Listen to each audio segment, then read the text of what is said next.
Today, I am here with reluctant author Christine Dillon. I love how you use that as an introduction to your website. So, Christine, welcome. Let's jump right in. Tell us a little bit about yourself. I'm an Australian, but I don't sound too Australian to Australians. My parents were missionaries, so I grew up in Asia, and then I came back to Australia in the end of my high school years because we have a big exam that you need to do to get into university.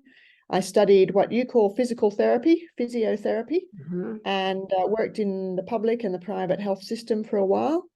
And then always knew I wanted to return to be a missionary, whether it was Asia or otherwise. But in 1999, I went back and I worked in Taiwan, which is where my parents worked. And I was there for 22 years until last year when I had to come home. Mum and Dad are just older now and need more assistance at home. So I've switched. I'm still working for OMF in their home office in Australia. Well, just so you know, to us Americans, you sound very Australian. So, oh, that's good. Makes me feel happy. I love hearing the accent, but it's easy to understand you, so that is helpful. So, you brought up that you were in Taiwan, you have been in the Philippines, you have been in New Zealand, you live in Australia. Oh my gosh, you have probably done more living than most of us have done in our entire lives in the time that you've been traveling around. Can you tell us a little bit about how that came about? Yes, well, my parents worked in Taiwan, and my dad is actually a New Zealander. So I've never really lived in New Zealand, but recently discovered that I'm actually a dual citizen by right of birth. I didn't know that. When we were 5, we went to elementary, primary school in Malaysia because that's where the OMF school was. And in those days, you couldn't go to a local school unless you had a Taiwanese parent. So we went to Malaysia for high school, and I went to an amazing school up in a valley with our own stream. It was very idyllic for children. And then in the high school, I went to a big missionary kids school in the Philippines that was all different missions. And that was more American. So my primary school was more British and my high school was more American. So do you speak more than, how many languages? I would just hazard. I didn't speak any as a child because Malaysia was quite English speaking in those years, and the Philippines, they were all English speaking schools. Okay. But I learned Mandarin and Hokkien as an adult to work in Taiwan, so 3. Well, it does help when they're speaking English when you're younger. I'm sure the education would be a little bit easier if you speak the language. So you said you are a reluctant author. Where does that come from? Well, I think I'm a very practical person, so I knew that writing would be very, very difficult. I started with writing nonfiction, and for the kind of mind that I have, I'm sort of a science background person. So writing nonfiction isn't too hard. I think in outlines. And I really wrote nonfiction because I was being a bit lazy. People kept asking me for training, and in the end, it got easier to write it down so that they could read something first and then ask me questions. And I didn't ever even intend it to be published. It was just going to be, a file that I sent to people. But way back in about 2006 or 2007, I was having a half day of prayer, and I was praying nothing related to writing, and suddenly 2 ideas for novels just downloaded into my head: the title, the main concept. And I just went, no, can't do that. That's way beyond me. No, creative writing is not me. And but then I said, well, you're not allowed to say no to God. It's just no and Lord can't be in the same sentence. So I said, okay, Lord, if that really was you, you will have to force me to do it, and you will have to give me the ability, because I haven't got the ability. And I just left it. And he was very gracious. He sort of left it too. And then about 6 years later, the internal pressure just got so strong, I couldn't avoid it without disobeying. And so then I wrote the first one, and I had the title, so I knew it was going to be called Grace in Strange Disguise. And I thought I was just writing the one book. And so I wrote it. It took 4.5 years of hard work. And then God surprised me by turning it into a series of 6. Goodness. And so just thinking about that, the 4.5 years to write your first book, thinking on you being wherever you were, becoming a reluctant writer, not really sure it's what you wanted to do. What did you do for training? I mean, were you reading books? Was it all self-taught? Was there any, did you take any, do any conferences or workshops or anything to help you with the craft of writing? Well, I was very isolated because, Taiwan is not on the conference timetable, and you Right. couldn't really fly to a writers' conference. And I didn't even know, I guess if I'd thought about it, I would have realized that there were such things, but how was I going to get there and how was I going Right. to pay for it? So it just didn't cross my mind. I did read some writing craft books along the way. And later on, I did some Margie Lawson online courses, just about $30, I can't remember, $30 a course or something. And I can't remember what stage in the journey, probably about 3 years in, I had to go on Facebook because a friend's funeral was only announced on Facebook. And that's when I discovered that there were these groups on Facebook. So that was wonderful. So I found the Christian indie authors group eventually. I found the Australasian Christian writers group, and I discovered that there were other people out there and that they could give me resources. And so I got recommendations of books to read, and there's a lot of podcasts, there's a lot of things online that can help you learn to write. There are a lot. So if you had to pick your favorite craft book, writing craft book, what would you pick? I Or think Deep Point of View, I think it was by Rain or somewhere. I haven't looked at the name for a long time. Oh, and the other one was, there was one about story. I haven't looked at it for so long. That's the problem. It's not story engineering, is it? No, Story Genius, I think it is. Okay. Yeah. Wow. I'll look it up and send it to you. Yeah, I love that you were studying Deep Point. I know it was by Lisa Cron, Cron. Okay. I haven't heard of Story that one Genius. before, I think but that's it. It's very, very good. good. Okay, it's good to know there are books that my favorite that I've read was recommended was Story Engineering by Larry Brooks, because I struggle with structure and making sure there's a good structure in the story to keep the story going, to have enough conflict and all that. But Deep Point of View is a love for me. Deep Point of View and dialogue are my two go-to things. So I'm glad to know there are a lot of writers who don't write Deep Point of View. And I think it's so important to instill that in order to really grab your readers' hearts and get them into the story, having that deep point of view. So we know what's inspired you, but you started with nonfiction. You had said that already, but you actually have 2 nonfiction books published, and they were traditionally published. Is that true? Well, you have 4, right? 4 nonfiction. I have 4 nonfictions, but 2 of them were traditionally published, and then everything else, the novels and the last 2 were all self-published. Okay. And I wrote down these. One of them is Telling the Gospel Through Story. That one is fascinating. Can you tell us a little bit about that? So 18 years ago, I attended a seminar in Taiwan about using Bible storytelling to do evangelism. And I had heard about it, but wrongly assumed it was just for illiterate tribal people. And I really thought literate people wouldn't respond to storytelling, oral storytelling. But anyway, God again pushed me on that journey very reluctantly, screaming the whole way. And the response from the first listener was so positive, and she kept saying, "What's the next story?" So she just pushed me to learn the next story and to provide us a set of stories for her. So that was how I got started, and it was really the response of non-Christians, and I've been doing it ever since. And that really is, I mean, I would now be considered a professional storyteller. That's really my thing, oral storyteller, and I do a lot of training and continuing to share using storytelling. Yeah, it's amazing. It's a wonderful way to help people who are quite anti-Christian or have lots of blocks in the way to actually listen to the good news and they keep thinking, oh, it's a story, it won't hurt me, not realizing that it's a story that changes worldview, which is another reason why I ended up writing novels, because I thought it's just another angle Exactly to impact people's understanding of the Bible and an understanding of truth. Well, I think it's, I think telling story and having the themes in story that are biblical, they're not in your face.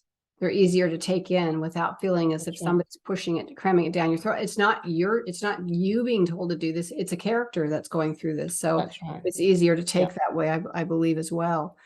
And then tell us a little bit about your series. So your series is your Grace series. So the one we're going to put on in the show notes, we'll put all this in show notes. We'll have your website in there. We'll have a link to your books in there so people can reach you. But you were telling me that Grace in Strange Disguise, if they sign up, they can get your first book for free. Yeah, so this is free for subscribers as an ebook. And then there's 5 others in the series. So that was Grace in Disguise is the one that you that God put on your heart, that you have the story, you have the title, you had everything. So tell us a little bit of a blurb about that story. So it's the main character, Esther, physiotherapist. They said, write what you know. So there you go. And they're all set in Australia. And she has grown up in a family where her father is a preacher, but his message is believe in Jesus and everything will be fantastic. And then she gets cancer. So it's the clash of worldviews and who's right and what she believed. And God brings all sorts of people into her life to help her to rethink some of those issues. And it generates lots of conflict. Would you say that her father was a believer in the prosperity gospel, or was he just saying? Yes, that's what. And so I was very, very keen with my books to tackle big issues. So that was just the first one that sort of came to me, which I've heard so often. And people will say, we don't believe in it. And then, you know, a friend is born with a disabled child and they'll say, what have you done? Exactly. Wow. Yeah. Or our first question when something terrible happens to us is why? Well, if you're asking why, we essentially believe in the prosperity gospel, because we're saying to God, I think your job is to make my life happy and smooth. Not understanding what God's job is. There is a wonderful book, a marriage book that we did a Bible study, my husband and I did, with a group of people, and it was written by Gary Thomas, and it's called Holy Matrimony. Have you read that? And I haven't, but I've read some of his books. The premise of that book is, what if God created you to be holy, not happy, necessarily happy? Like we're here to shine a light on him, not shine a light on us. And if that requires us to go through some hard stuff in order for it to work, then that's just the way it is. I think a lot about that, the sovereignty of God, and how we're just jars of clay, right? We're just these vessels that he fills up. And if we can get that in our mind and heart and understand that, then we're not going to be asking why. We're going to be asking, what am I supposed to learn from this? Or what and why have you allowed it? So what is the purpose in this? Who am I supposed to be reaching out to and being light to? Right. I mean, I recently had a cancer scare of my own and was going for the sort of the second stage testing. And I remember just immediately looking around, okay, why has God put me in this second stage testing? Who is it in this room that he wants me to talk to? Now, there were a couple of Christians that I found, just encouraged them, but trying to say things. And I remember actually being quite disappointed when they cleared me, because I actually said to the specialist, I am the person most prepared in this room to go on the cancer journey, because I've written a book about it and I'm a follower of Jesus, and it doesn't matter whether I live or die. Right. And I think she, there was my little opportunity, and that's all the opportunity I got. But I thought, well, you don't know that, because you don't know what she's going to say to somebody else. That's the thing. I think we only see a very small glimmer of whatever we are doing. And we don't know what ripple effect that's going to have, because I went through a whole season of loss, my mom dying of leukemia, my Christian brother committing suicide, my daughter with traumatic brain injury, and a year of recovery. And it was just slam, slam, slam, slam. And when you come out of that, you're like, you see how God blesses it and how he uses it. And then you're like grateful for it. I think about Paul saying, to go through everything he went through, it's like you want to suffer for Christ so that you can be of use to him. And it's getting in that mindset, which is not usually our first thought when we're going through hard Yeah. stuff. So my novels really are tackling that, trying to actually help people to see the sovereign control of God in everything, and how he can take ashes and make beauty out of it and grow flowers. And yeah. Exactly. That's beautiful. So that's Grace in Strange Disguise, and it's a Cancer. Then you have Grace in the Shadows, and a little blurb on that. What is this person? Now, they're not all named Grace, are they? They are all no, Okay. there's no character called Grace, Okay, but it's all just the the idea 6 of are Grace. Grace. Okay. Yeah. So the first 4 really are Esther and her family. So each person in the family really needs grace. I mean, her Okay. father, that's what he believes. He really loves his reputation more than he loves anything. So that's the third one, Grace in Deep Waters. And he fights and fights to protect his reputation. And he's kept his wife very, she's basically been chosen to be his wife so that she glorifies him. And so it's, the third one is more about a middle-aged marriage that just cracks. Mm-hmm. When she finally stops just being an adornment to him. And then the 5th and the 6th are spin-off stories. The 5th one is about the cancer specialist who was impacted by the life of the first character. And the 6th one is an adoption story, and is a friend of Esther's. So each one can be read alone, and they are individual stories, but I would certainly not read book 4 without having read 1, 2, and 3. Okay. That's good to know. That's good to know. So you have, we've covered a lot of stuff here. Do you have, your mom and your dad, they're older. Are you kind of caring for your parents now? Yes, so I'm going to live really close to them. And my brother also is overseas, and so his children are coming back for university. So I'm going to have Auntie Chris's boarding house for nieces and nephews. So my life is going to change a lot next year. It's going to be really interesting, I think. So what is your writing schedule like? Are you full-time writing? No, definitely not. I'm Therapist, full-time missionary. So what I try and do is have 1 2-hour or 3-hour block a week. Okay. And then I have sort of times of the year when I'm planning, times of the year when I'm writing, times of the year when I'm editing. And I was doing 1 book a year. This year I'm doing 2. I promised myself a year off, and then I've ended up doing 2. But that's because I'm at a Bible college this year, and I actually get 1-week blocks where the students are working on assignments or preparing for exams, and I can write. So I'm seizing the opportunity to get ahead on my new series, which will be Old Testament. Wow. I always marvel at how people will build their writing time around a full-time job. I don't know. In order for you to put out a couple of books in a year, you must write fairly quickly. I mean, I can't imagine. For me, sometimes it takes me 2 hours just to get into the story before I actually accomplish anything. Yeah, I mean, there are good days and bad days. So in some of these 1-week times I've managed to write 20,000 words in a week, which for me is good. I mean, it's nothing like some of the top authors.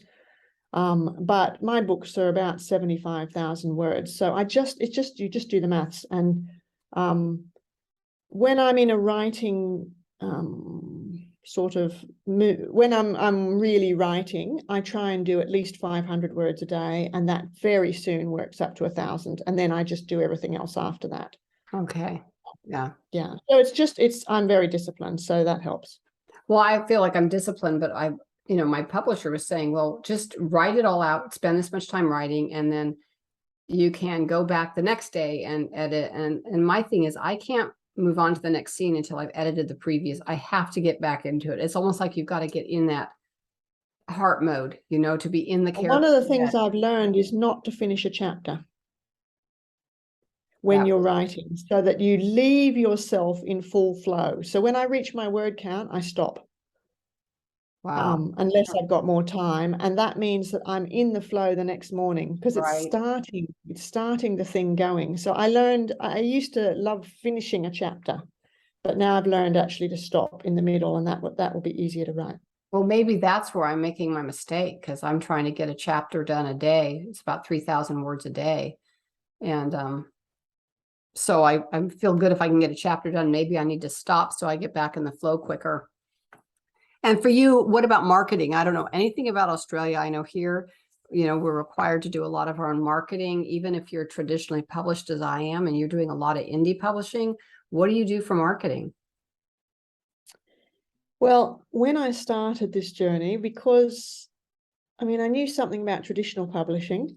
The first publisher I had was Scottish, and they basically didn't give you any guidance. The second one was IVP, and they gave me a 20 or a 25-page document, and I just about fell over of everything I needed to be doing. Oh my goodness. And I just couldn't believe it. But it taught me lots. And then with these new ones, I often joke that it's like I've done 3 degrees concurrently, writing, marketing, and just the business. I'm not a business person at all. I'd be just as happy just to give my work away.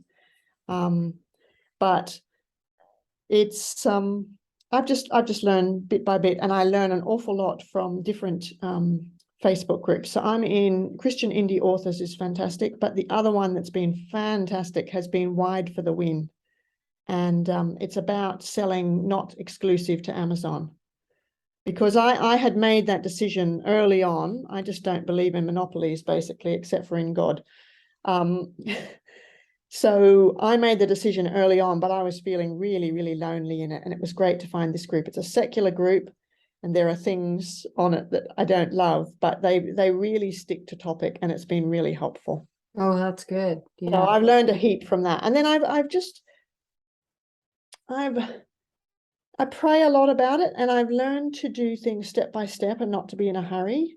And I'm trying to help people to do that. So, they write one book and they think, why isn't it selling? It's selling 10 copies a month. Well, that's pretty normal. 10 copies a month is good. Pretty good, actually. You want to be honest about it. So, yeah. So learning what's realistic. And I do my own author giveaways now. And that started with me and then one other author. And now we sort of have 25 authors on our group, and they don't do every one, but yeah, those are really great. So it's just learning how to do it. Right. Well, the uptick to being an indie author is you do have control of what you want to do. When you're traditionally published, you're not in charge of that. Somebody else is, and that makes it a little bit harder. But I admire you being able to do all that you've done and taking the time to learn step by step, because I think that's the best way. And also the patience. I think I had 2 friends in 1 month say, oh, I got a story idea and I'm going to write me a story and make some extra money. And I just kind of chuckled. I said, don't quit your day job. Because if you think you're going to write 1 book and you're going to be making tons of money, you're living a fantasy world. It doesn't work that way. I didn't break even until I had 5 novels out in a series. If they'd been 5 in standalones, I don't think they would have broken even. So it took me a long time to break even. So and that's what I've been told too, is that it's when you hit about 5 in a series that you start seeing something of it, which is helpful. So we've got a lot here. I want to see if there's anything else that you want to share with us. You have all 6 of your Grace novels are out now, and you're starting on your biblical era fiction, and that's the Old Testament. So have you started that series? Have you? Yes, I'm into the second one, so I'm planning to start releasing that next year and hoping to release 2 books next year, just to get the series sort of, this is something I've learned. So the first series was totally unplanned in the sense that I thought I was writing 1. Right. And I think God did that, because if I had known that he wanted me to write 6, I probably would have just died under the burden of it. But thinking I only had to get 1 out to be obedient was bearable. But now I know that 6 is a good number, because you can do 2 box sets of 3. Right. So marketing wise, I want to do it in blocks of 3. So it's either 6 or 9 or 12. Right. And I'm also learned that I'm making each one very independent, but they're thematically. So the series will be called Light of Nations, and they're thematically linked, but each one is separate. So I'm not going to have book 1, book 2, book 3. Right. They will be chronological, but that means I can add in other books that come to me any point. And also I can advertise any book. It doesn't have to be just the first one. So up till now, every promotion, every advertisement is going to book one, but I won't have to do that next time, and that will be much better. So you have this Light of the Nations, you've got the first book finished. Can you give us a little bit of an idea? Yeah, so what I'm doing is I'm putting made up characters inside a biblical story. Excuse me. So the first one is two Amorites who are slaves within Abraham's household. And they're twins. The boy is kind of placid. He just goes along in life, but the girl is just a fighter for freedom. She wants to be fly like the eagles, and yet she's a slave. So it's what is true freedom and that kind of journey. So it's really fun looking at Abraham and Sarah's actions as a total pagan. Oh, yeah. Because there's an awful lot of their actions that do not speak very well of God. Exactly. And for a girl to see a man who twice sells his wife into prostitution, basically, to be a concubine, and then sees what's happening in the family, this is a really hard thing for her to overcome. And every time Abraham fails and doesn't trust God, it puts her journey back a bit. Amazing idea. Whereas the brother, it doesn't bother as much. Right. Right. He can sort of get around that, but the girls can't. Well, that sounds fascinating. I'm looking forward to having that one come out and being able to read that. Do you by any chance know author Naomi Craig? Yes, I do. So I've been on her podcast and I've just read her Ezekiel song. Yeah, she just had that one come out. She works with my publisher as well. She's does really well biblical fiction. There are not a lot of people out there writing really good biblical fiction. It's a mixed bag. So I've come across another author that I really like. I mean, I love Tessa Afshar, and I've just come across Carol Towris. I don't know how to say her name. Carol. I went to a Mount Hermon with her. I know her, and I've done an interview with her years ago. So yes, well, I'm very, very fussy about my biblical fiction. If there's anything that jars on me, and if at any point the author goes against the biblical thing, if they can justify it and it's okay, it could have been that, I can accept it. But if it's at any point it goes against what's clearly in scripture, then that basically I can't read that author. Yeah. So I think there's a huge responsibility to be a biblical fiction author. Oh, I do too, because you're actually speaking about the Bible, and you're adding to it in a fictional way. But if you don't want to add to the biblical part of that in a way that's a false. What I said about Naomi's book was that it achieved its purpose. It made me read Ezekiel again. And Ezekiel isn't the kind of book that you pick up for fun, but I just thought, no, the novel, I need to check a few things and read it again. And that's really important. So the result of a biblical fiction should be that people are driven back to the Bible. And if you don't get that result, then I think you've probably got a problem. Right. Yeah. It makes sense. Well, it's been great. Is there anything else you want to leave us with? Some final words? I just think, I know a lot of people, particularly in Australia, actually struggle with the concept of Christian fiction. But just a good book should drive us to the scriptures. A good book should be, at the end of a Christian book, we should be going, yes, I want to pursue Jesus more. Following him is worth it. I'm going to do it no matter what it costs. And look for that kind of fiction. I call it life-changing fiction or life-inspiring fiction. So there's a lot of stuff I've read, and year by year, even a lot of the prize winners, I just put aside because it doesn't do that for me. I don't just want entertainment. I want it to be life-changing, and I'm always looking for that. So even if you do like the entertainment, make sure that you do read some life-changing stuff. Okay, wonderful. Well, thank you so much, Christine, for being with us today. I really appreciate you taking the time to speak with me, and I will put all this in the show notes so people can find you. And thank you so much. Thank you very much. Bye. Okay, blessings.